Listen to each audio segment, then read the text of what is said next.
Chaque déficient visuel a des besoins propres à lui. Et effectivement, on a des fois des gens qui mon ami a tel produit, je l'ai essayé, ça marche pas. Et donc on se rend compte effectivement, eux-mêmes se rendent compte de ça, de cette erreur. Bonjour et bienvenue. Aujourd'hui, nous sommes avec Olivier Delabbe, le président et fondateur de la société CFLOO, et nous allons parler de comment choisir les bonnes aides techniques lorsqu'on est malvoyant. Alors bonjour Monsieur Delabbe. Bonjour Valentine. Bienvenue, et est-ce que vous pouvez vous présenter rapidement dans un premier temps? Écoutez, je suis le fondateur de la société CFLOO. J'ai créé CFLOO il y a 8 ans pour, à la base, mon beau-père, qui était déficient visuel, et pour qui je cherchais des aides techniques, et j'avais un mal fou à trouver. Et donc, c'est comme ça finalement qu'est né CFLOO, en proposant un grand choix de matériel et de solutions pour les malvoyants et les non-voyants.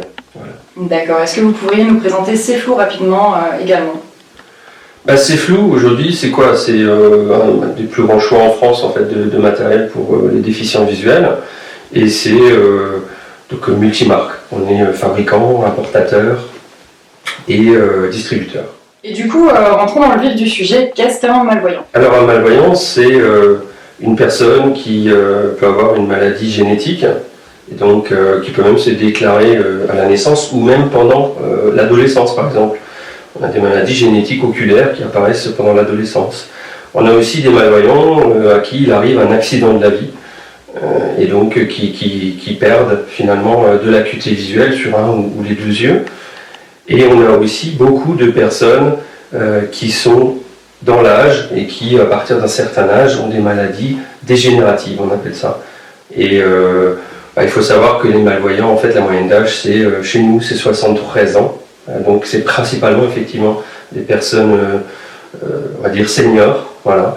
Et ce qu'il faut aussi retenir, c'est que un malvoyant est considéré comme malvoyant à partir du moment où il a une acuité visuelle inférieure ou égale à 4/10. Et quelles sont les difficultés qu'ils rencontrent dans leur quotidien? Alors elles sont nombreuses, les difficultés. Ça va être la première difficulté, ça va être la lecture, l'écriture, ça va être des tâches de la vie quotidienne comme se raser, se maquiller, ne plus pouvoir conduire, c'est aussi extrêmement handicapant, excusez-moi du terme, mais oui, c'est assez difficile effectivement de retrouver des tâches et une vie normale quand on est malvoyant, en effet. Et du coup, quelles solutions existent-ils pour améliorer leur quotidien?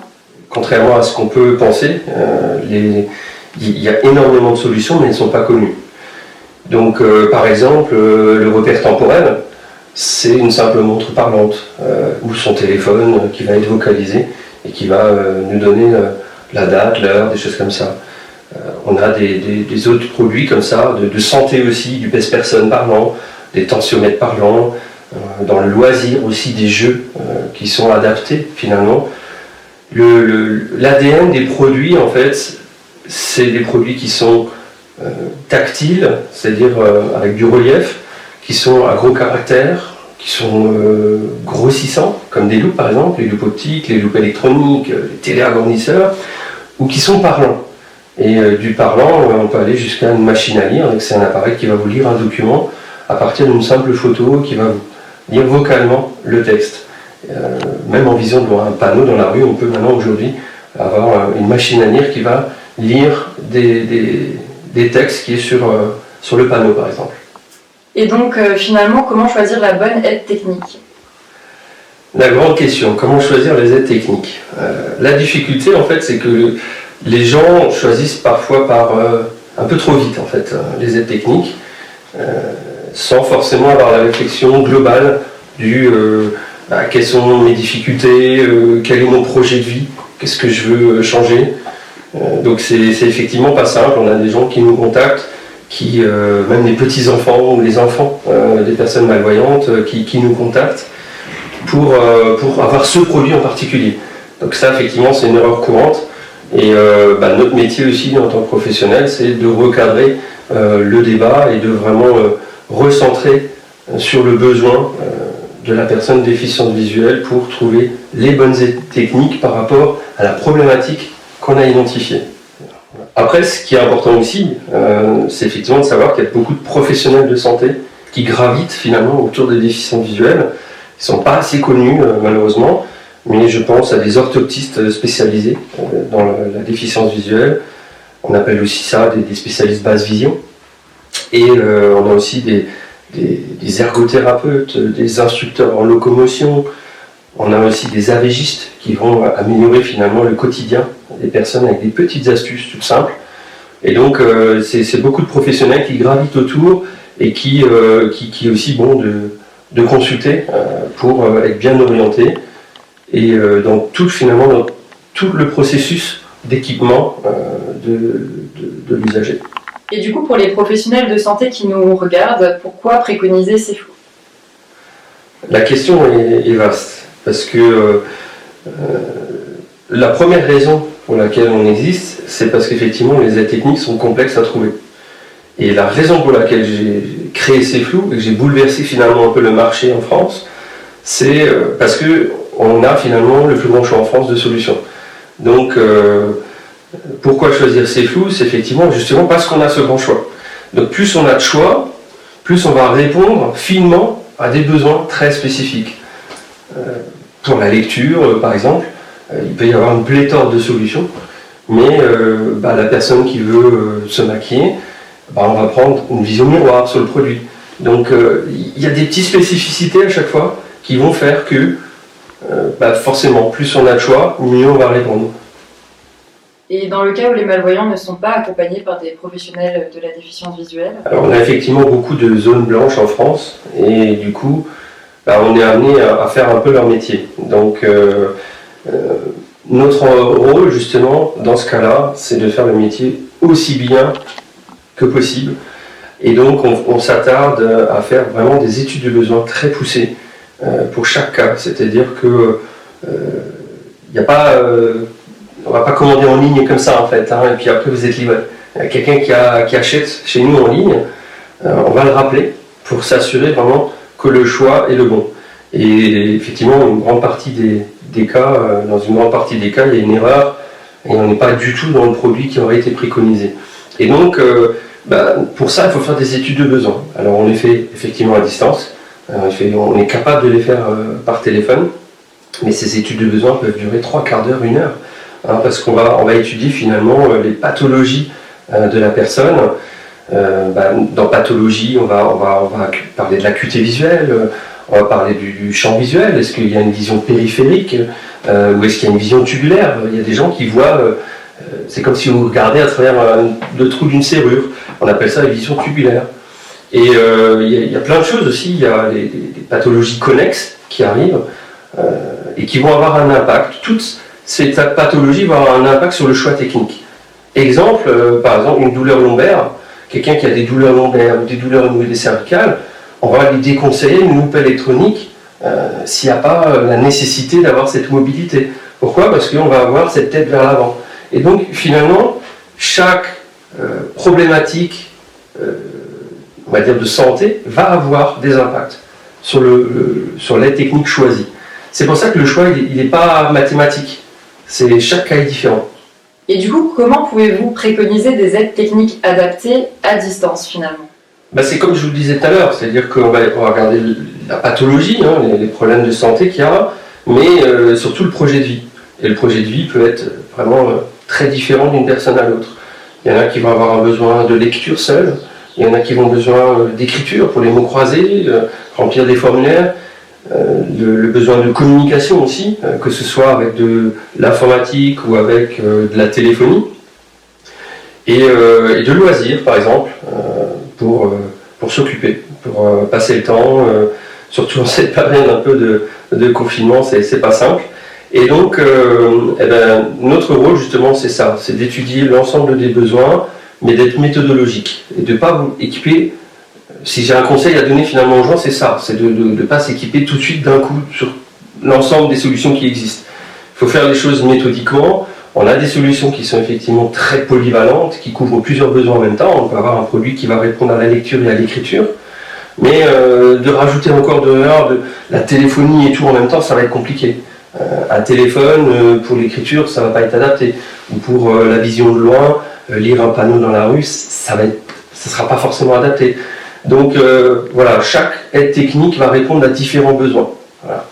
Et pour répondre à votre question par rapport à la distance, c'est possible parce que du coup nos experts ils vont finalement sélectionner une ou deux aides techniques vraiment phares qui sont préconisées.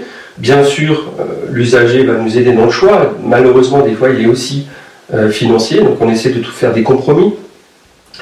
Et ensuite, il y a un prêt de matériel. Et le prêt de matériel est fondamental en fait, puisque c'est l'essai à domicile qui va permettre de confirmer le choix de l'aide technique. Donc tout ce qu'on a dit avant, de toute façon, est confirmé par l'essai. Alors il y a deux formules d'essai au final, parce qu'on peut faire du prêt, 8 jours, qui est gratuit, mais il y a de toute façon, chez nous, si vous achetez, on dirait qu'il y a aussi la garantie satisfait ou remboursée de 15 jours. Et donc, l'avantage de la distance, c'est ça, c'est qu'il y a cette possibilité de retourner le matériel si ça ne convient pas. Et au-delà de l'essayer à la maison, dans son environnement réel, qui est beaucoup plus adéquat, finalement, moi je trouve ça beaucoup plus pertinent, d'être dans son environnement, d'utiliser les documents qu'on a l'habitude de lire, ou les livres de sa propre bibliothèque, on se rend compte qu'ils sont plus épais. Donc ça n'a rien à voir avec un environnement magasin, par exemple. Donc ce choix-là est important, et bien entendu, après, nous on a un système aussi d'installation à domicile, on a une prestation qui est possible aujourd'hui dans toute la France grâce à des agents partenaires. Donc si j'ai bien compris, vous insistez sur le fait que les personnes ne doivent pas choisir elles-mêmes les produits sur le site toutes seules sans vous appeler et demander conseil au préalable. Alors dans le cas d'un remplacement de matériel déjà connu, on peut évidemment envisager d'acheter directement en ligne. Si vous avez déjà une montre parlante, bracelet cuir, vous savez exactement ce que vous voulez, oui, c'est possible. Le risque d'erreur est rare. Mais effectivement, généralement, il vaut mieux nous contacter. On a par exemple beaucoup de gens qui achètent des loupes optiques pensant que ça va résoudre leurs problèmes. Et au final, la vue est tellement dégradée que c'est sur de l'électronique qu'il faut aller. Donc effectivement, il n'y a pas mieux effectivement, que nous appeler par téléphone nos conseillers spécialisés là-dedans et de faire justement cette étude de besoin complète sur quelles sont vos difficultés, quel est votre projet et derrière vont découler les solutions. Voilà, mais c'est vrai que l'erreur est facile et donc il vaut mieux faire appel à des professionnels de manière générale. Et donc comment s'assurer de la bonne qualité d'un produit ? Alors il faut effectivement faire attention parce qu'on trouve à boire et à manger sur internet. Il faut déjà regarder si le produit a une marque.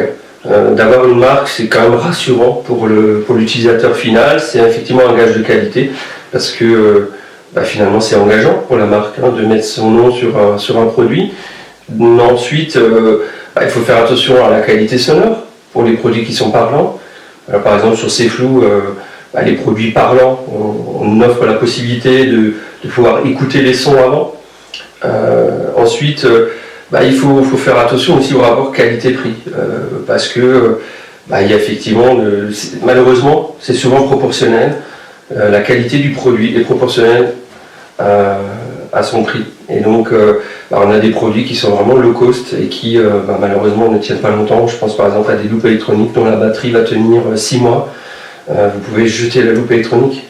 Donc, même si vous l'avez acheté 200 € sur Internet, je ne sais pas trop où dans le monde, au final, le produit, les 200 € sont perdus parce que vous n'aurez pas de garantie, vous n'aurez pas de service après-vente derrière. Et donc, c'est des points de vigilance. Il faut savoir, par exemple, chez nous, chez Ceflou, on sélectionne nos produits et on supprime les produits dont les avis sont négatifs. Un peu comme Decathlon finalement. Tous les produits qui ont une note inférieure à 3 ou même égale à 3, on les supprime du catalogue parce qu'effectivement ça prouve que malgré notre sélection, le produit n'a pas fait ses preuves. Et donc ça c'est un point fondamental. Donc c'est aussi une des raisons pour lesquelles des fois on peut ne pas trouver tous les produits sur notre site. Ça veut dire qu'on les a sélectionnés, on a même des malvoyants qui viennent chez nous et qui testent les produits avant qu'on les mette en ligne. Donc ça signifie que les clients peuvent laisser des avis sur votre site, sur n'importe quel produit. Alors oui, effectivement, les avis peuvent être laissés par nos clients sur les produits, mais aussi sur la société. Et jusqu'à aujourd'hui, effectivement, on est les seuls spécialistes de la déficience visuelle à avoir les avis des clients sur le site. Et je trouve ça extrêmement important parce que c'est une façon de grandir pour nous. En fait, un client mécontent, c'est une opportunité pour nous de progresser, peut-être de détecter que le produit ne convient pas, et c'est hyper important pour l'image de la société, quoi. Donc nous, le service après-vente, c'est un service qui est extrêmement important pour nous, parce que c'est un des meilleurs moyens de fidéliser nos clients. Donc pour résumer, on va répondre à la question comment choisir les bonnes aides techniques quand on est malvoyant. Il faut donc, dans un premier temps, pouvoir identifier et décrire sa pathologie. Ensuite, bien définir son projet d'autonomie. S'équiper progressivement également, ne pas vouloir tout faire en même temps. Se faire aussi aider par des professionnels de santé. Essayer le matériel à domicile, donc dans des conditions réelles, c'est ce qu'il y a de plus pertinent. Et prendre en compte aussi les avis clients pour s'assurer de la qualité des produits. Est-ce que vous avez quelque chose à rajouter ? Oui, effectivement, on peut rajouter un petit détail, c'est que une aide technique peut correspondre à une personne, mais pas forcément à une autre. Chaque déficient visuel a des besoins propres à lui. Et effectivement, on a des fois des gens qui mon ami a tel produit, je l'ai essayé, ça marche pas. Et donc on se rend compte, effectivement, eux-mêmes se rendent compte de ça, de cette erreur. Et il faut des fois les convaincre, de leur dire non, mais attendez, vous avez d'autres besoins, vous n'avez pas le même âge, vous n'avez pas les mêmes pathologies. Et donc, oui, effectivement, un utilisateur égale une aide technique. Voilà. Pour plus d'informations, contactez nos conseillers au 03 88 01 24 55.